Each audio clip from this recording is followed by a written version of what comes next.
چقدر دیگران میتونن وقت شما رو بگیرن وقتی که شما تایم ندارید، خسته اید یا حال حرف زدن ندارید؟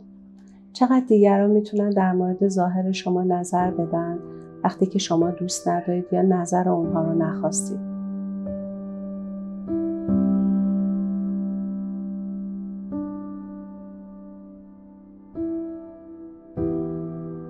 سلام، امیدوارم که خوب و خوش باشید. من مینو جریان هستم از درمانگران مجموعه رست.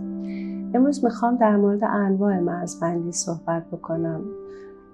توی ویدیو قبلی من در مورد لزوم مرزبندی صحبت کردم و الان میخوام در مورد انواعش حرف بزنم. اولین نوع مرزبندی جسمیه.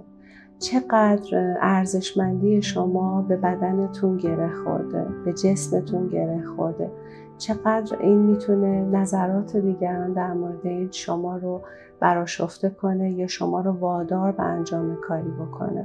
ما باید یاد بگیریم به دیگران در حدی که دوست داریم اجازه بدیم در مورد جسم ما صحبت کنن یا به ما نزدیک بشن. حتی در مورد ایستادن چقدر میتونن در حیطه ما قرار بگیرند. این اولین نوع مرزبندیه که ما میتونیم در موردش خیلی جدی صحبت کنیم. مثلا اگر میبینید که توی جمعی دارن در مورد تغییرات چهره شما، سن شما، وزن شما دارن حرف میزنن و شما دوست ندارید، میتونید در مورد این اظهار نظر کنید. میتونید بگید که دلم نمیخواد در مورد این صحبت کنم، یا این رو بگید که این سوال خیلی شخصیه و به نظر من در موردش نباید صحبت کرد.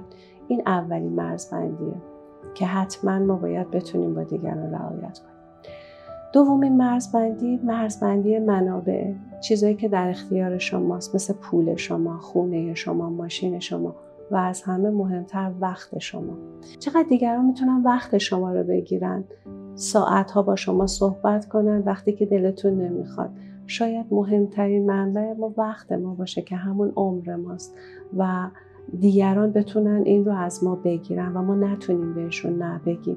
هر کی که میخواد باشه، حتی اعضای افراد نزدیک خانواده ما و دوستان نزدیک ما، بتونیم بهشون بگیم من الان وقتش رو ندارم یا تایم مناسبی برای صحبت کردن نیست.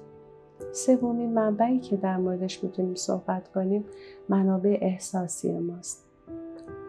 یک کمی شاید اینجا پیچیده تر به نظر بیاد، اینکه یه نفر چقدر میتونه حال بدش رو به ما منتقل کنه و ما چقدر خودمون رو مسئول حال بد دیگران میدونیم. یعنی اون اگر آدمی در نزدیکی ما باشه، حال بدی داشته باشه، ما فکر کنیم باید بریم نجاتش بدیم، حالش رو عوض کنیم و وظیفه ما اینه. به نظر میاد اینجا هم یک مرزبندی شکسته شده و اون مرزهای عاطفی و روانی ماست. باید یاد بگیریم که افراد باید مسائلشون رو خودشون حل بکنن. اگر در توان ما نیست که اون مسائل رو حل بکنیم، ما مسئول خوب کردن حال دیگران نیستیم.